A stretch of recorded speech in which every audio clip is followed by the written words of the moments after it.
There's an old saying, I'm pretty sure it comes from the Bible. I know some of you guys might not be religious, but even if you're not, it's hard not to agree that the Bible is full of wisdom. There are a lot of things in the Bible written thousands of years ago that apply to day-to-day life today. But the old saying I'm talking about is, if you give a man a fish, he will be hungry tomorrow. If you teach a man to fish, you feed him for a lifetime. This saying came to my mind this morning as I'm going through the mainstream media overreaction to Scott Adams, the creator of the comic strip Dilbert. For a while now, the supply of mythical racism has been running low. The media, they have been forced to create stories of mythical racism. Now the problem, of course, the media lacks creativity. These created fairy tales, they're not nearly as impactful as the stories the media is gifted. Now, even though it was unintentional, Scott Adams, he gave the media the perfect story. And the media, they are doing what they do best, exploiting it for their own personal gain. We're going to start with Jake the Bongo Tapper. Then I'll show you the reaction of the wicked wig of the woke, Joy Reid. 2 years ago, Jake Tapper said, "I am not concerned with television ratings. I only care about journalistic integrity." I mean, you can't make this stuff up. It was a rare instance of honesty coming from the professional percussionist. Clearly, the bongo tapper, he is not concerned with ratings. In order to be concerned about something, it has to exist. When it comes to ratings, Jake Tapper is a huge embarrassing failure. He is currently the 8th most popular show on a network no one is watching. You could put a farting hippopotamus on CNN and it would make the top 5 on this network. The Tapper, he is averaging a cool 622,000 viewers. In the 25 to 54 demo, he's bringing in 155,000, down 40% from last year. Jake Tapper hosts a show on CNN titled "The Lead In to My Boyfriend Ben." It's highly produced garbage. It's aesthetically pleasing, looks real nice on the outside, but once you bite into it, you recognize the distinct taste of the shit sandwich. Coverage of Scott Adams by Jake Tapper and Joy Reid, to be honest with you, it's not all that surprising. Like I said the other day, I am not buying into this Rasmussen poll. I don't believe that half the black population thinks that it's not okay to be white. But for the purpose of this video, let's assume the results of this poll is true. While covering the commentary of Scott Adams, you would think the media would also focus on the fact that half the black population believes it's not okay to be white. I thought Jake Tapper only cared about journalistic integrity. Wouldn't that be the very definition of journalistic integrity? Focusing on both sides of the story? I know I'm not woke you educated like Jake Tapper. I didn't receive a dual-purpose degree in journalism, a nice piece of paper that would both get me hired at CNN and clean up the mess when my dwindling audience shits all over my show. I thought journalistic integrity meant giving viewers both sides of the story. But no! Jake Tapper is here to show us what real journalistic integrity looks like. Yesterday, he invited Oliver Darcy onto his show. Oliver, he is the media reporter at CNN. Translation? He is responsible for keeping inventory on essential items. Stories of fake racism, mythical misogyny, ensuring there is plenty of charcoal for the grilled woke wiener. And last, but certainly not least, making sure CNN never, I mean never, runs out of Preparation H. You can't have a hungover bongo tapper on live television. That is no bueno. Jake and Ollie, they got into a heated discussion about the outrageous commentary from Scott Adams. These two male birthing persons, well, I know Jake Tapper is male. Biologists, they have yet to confirm the gender of Ollie. It's entirely possible that he chooses to identify as a shovel. But the Tapper and the shovel, they wanted you to know they're real mad. They are pissed off with Scott Adams. Since journalistic integrity is a rarity nowadays in the mainstream media, let me take this opportunity to show you guys what real journalistic integrity looks like. Enjoy. Adams, on his YouTube show, referenced a poll by Rasmussen, that's a pro-Trump media company whose polls do not meet CNN standards. The poll suggested that 53% of black Americans indicated they agree with the statement, "It's okay to be white," leaving the other 47% to say they disagree or they aren't sure. We should note here the significance of that statement, "It's okay to be white." The Anti-Defamation League says that phrase has a long history in the white supremacist movement. So why Rasmussen was polling on it is anyone's guess. A fairly racist statement, as blatant as it gets. CNN's Oliver Darcy watching all of this. Oliver Adams, who we should note came on the lead in the early Trump era a few times, he's been trending more and more hard right for years now into some really bigoted terrain. But I guess this apparently crossed the line into self-immolation. That's certainly correct, Jake. I mean, if you watch this live stream, I mean, you just played some of the comments. They're frankly very shocking comments. It seems to be that he is effectively promoting segregation, saying that white people should not be helping black people. They should be staying away from them, and really defending these comments in later broadcasts that I've watched. Now, he's saying he was being hyperbolic and wanting to start a conversation about race. But obviously making comments like that's no way to start this conversation. He's also, Jake, positioning himself as really a free speech martyr here. But, consequences do follow free speech. He has the right, of course, to say whatever he wants.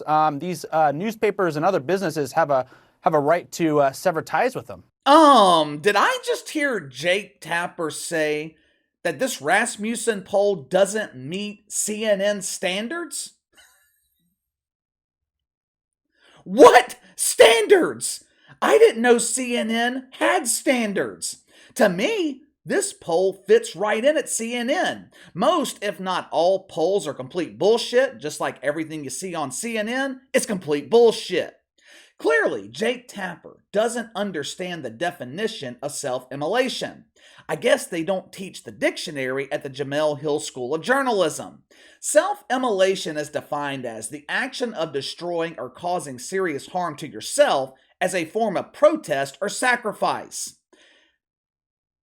That is not what Scott Adams was doing here. This wasn't self-immolation, this was self-preservation.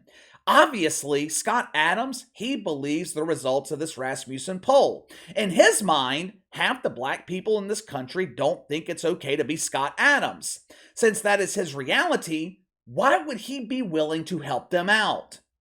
Oliver Darcy said, "Consequences follow free speech, peasant. He was the right to say what he wants, but newspapers, they also have the right to sever ties with him."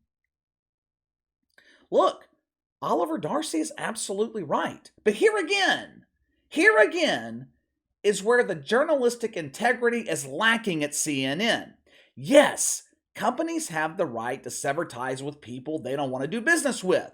The reason doesn't matter. Most of these companies, though, they overreact to the fake outrage they see on Twitter. But here's the problem.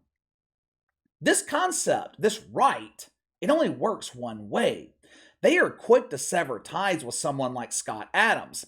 They are quick to make him unemployable or anyone else who dares to violate the woke commandments. But when it comes to one of their own, the forgiveness is endless. Last I checked, Donnie Lemon still collecting woke welfare from CNN, even though he had the audacity to claim that women had prime years and female athletes don't deserve the same income as their male counterparts. Another case in point, and forgiveness is definitely not required here, because in the eyes of the shitfucks, this woman can do no wrong. Joy Reid.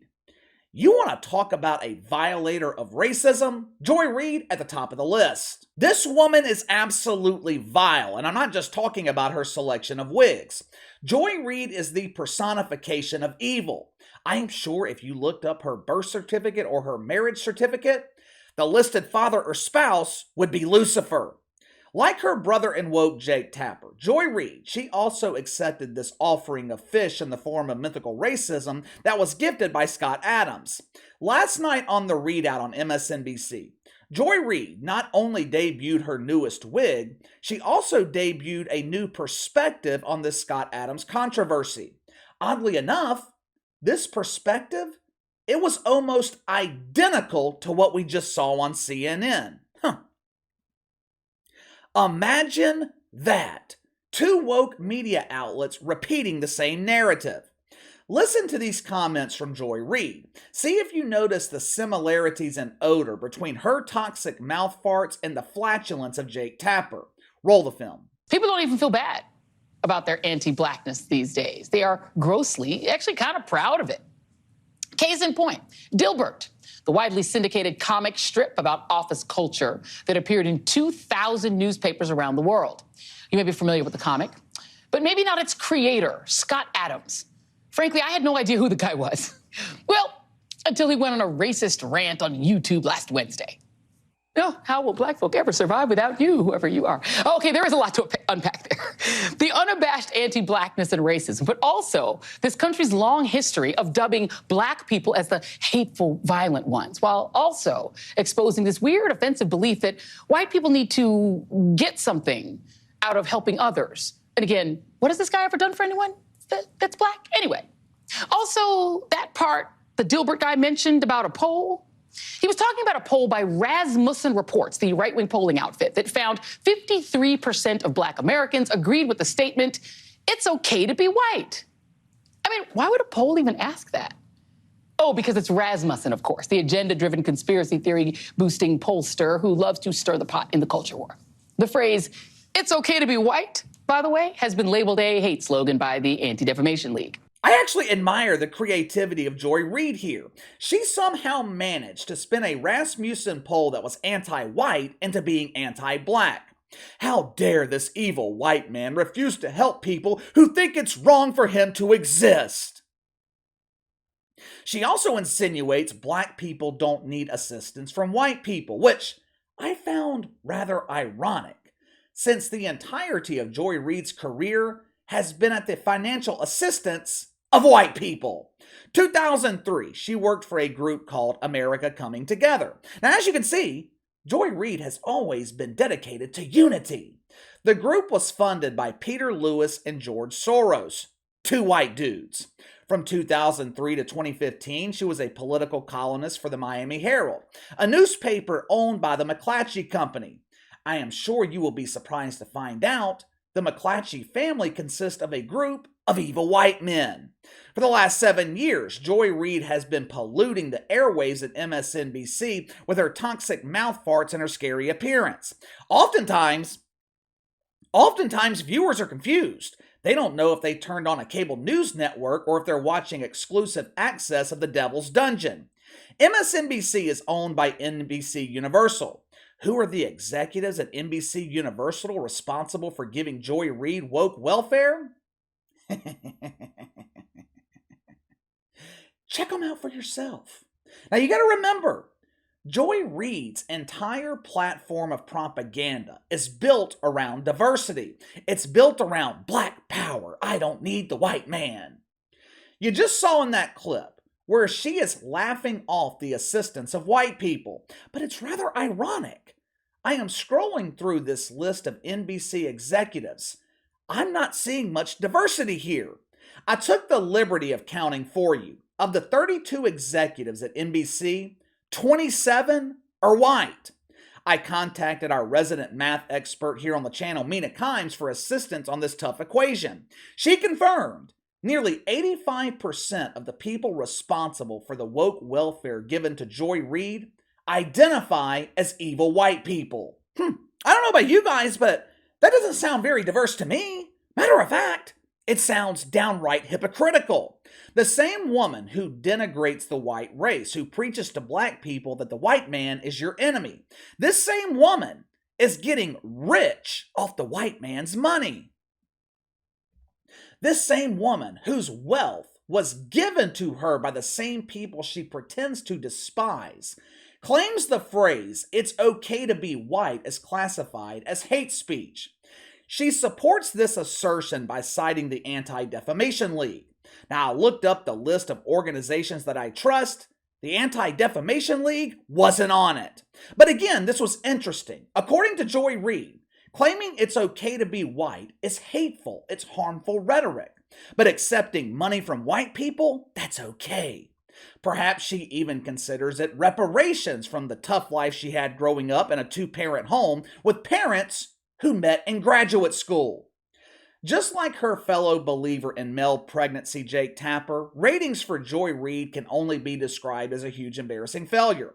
She has lost nearly 100,000 viewers in 30 days. Her ratings are down almost 10% from January. Go back to October and November, ratings are down double digits. Nearly 250,000 people have turned off Joy Reid in the span of 90 days. I wonder why. But give me your thoughts. Is anyone surprised that Jake Tapper, Joy Reid, slanted their coverage of Scott Adams? They didn't want to focus on the fact that almost half the black people in this Rasmussen poll feel that it's not okay to be white.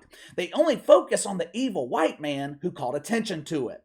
Sound off in the comments below. Make sure to like and subscribe. Click the notification bell to receive all notifications from the channel. Best way to contact me is by email at btlkc84@gmail.com, kc_btl84 on Twitter. I'll see you guys later.